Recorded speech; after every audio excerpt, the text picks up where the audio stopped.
बहुत समय पहले की बात है। एक आश्रम में एक साधु रहा करता था, जहाँ दूर दूर से बच्चे पढ़ने के लिए आते थे। उन सब के बीच एक लड़का ऐसा था जो एकदम बेवकूफ था और पढ़ाई में भी बहुत कमजोर था, लेकिन उसे अपने गुरु पर बहुत भरोसा था। उसके गुरु उसे हमेशा ये बात कहते थे कि तुम भले ही पढ़ाई में कमजोर हो, मगर तुम्हें खुद पर भरोसा रखना चाहिए कि तुम दूसरे से बेहतर हो और वो सब कर सकते हो जो दूसरे नहीं कर सकते। अपने गुरु के द्वारा कही गई बातों को शिष्य मानता था। आश्रम में मौजूद बाकी शिष्य उससे जलते थे, क्योंकि उनके गुरु भी उस शिष्य को बहुत अच्छा मानते थे। सबको लगने लगा था कि आगे चलकर यही लड़का इस आश्रम को संभालेगा, इसलिए दूसरे शिष्य मिलकर उस लड़के को आश्रम से हटाने का विचार बनाने लगे। एक दिन वह सभी दोस्त मिलकर उस शिष्य के पास गए और उससे बोले, अगर तुम्हें खुद पर और अपने गुरु की बातों पर इतना भरोसा है तो जाओ उस सामने वाली पहाड़ी से छलांग मार दो।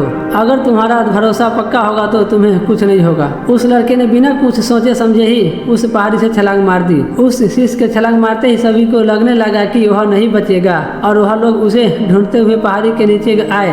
जब उन्होंने जाकर देखा तो उस पहाड़ी के नीचे एक बड़ा सा तालाब था और वह लड़का उस तालाब में मजे से तैर रहा था। उसने उन शिष्य को देखकर बोला, आप सब सही थे, मेरे भरोसे ने मुझे बचा लिया। उन बच्चों को लगा कि उसकी किस्मत अच्छी थी, इसलिए बच गया। कुछ दिनों बाद आश्रम में आग लग गई और 2 लोग आग के अंदर फंस गए। सभी शिष्यों को एक बार फिर से बहाना मिल गया और उन्होंने उस शिष्य से कहा कि अगर तुम्हें अपने गुरु से सच में लगाव है तो तुम अंदर जाओ और उन दोनों लोगों को बचा लो। वो तुरंत अंदर गया और तेज आग की लपेट के बीच में से उन दोनों को बाहर निकाल लाया।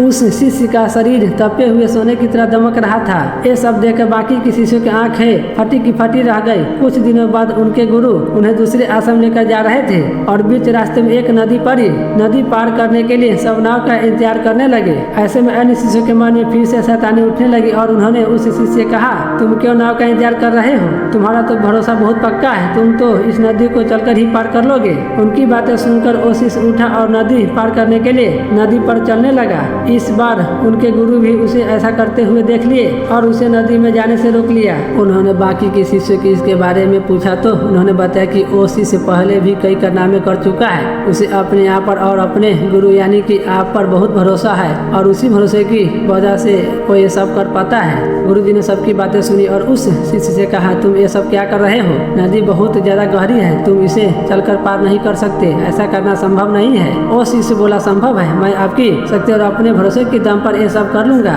ऐसा कहते हुए वह नदी पार करने लगा। थोड़ा ही देर में उसने नदी पार कर ली और किनारे पार पहुंच गया। ये सब देखकर उसके गुरु हैरान हो गए और मन ही मन सोचने लगे कि यह अज्ञानी मेरी शक्ति और अपने भरोसे के दम पर पानी पर चल सकता है तो मैं भी अपनी शक्तियों के दम पर ये सब कर सकता हूँ। फिर वो भी नदी को चलकर पार करने की कोशिश करने लगे, लेकिन नदी में थोड़ा आगे जाकर ही वो डूब गए, क्योंकि उन्हें दूसरों की बातों पर भरोसा था, न कि खुद पर।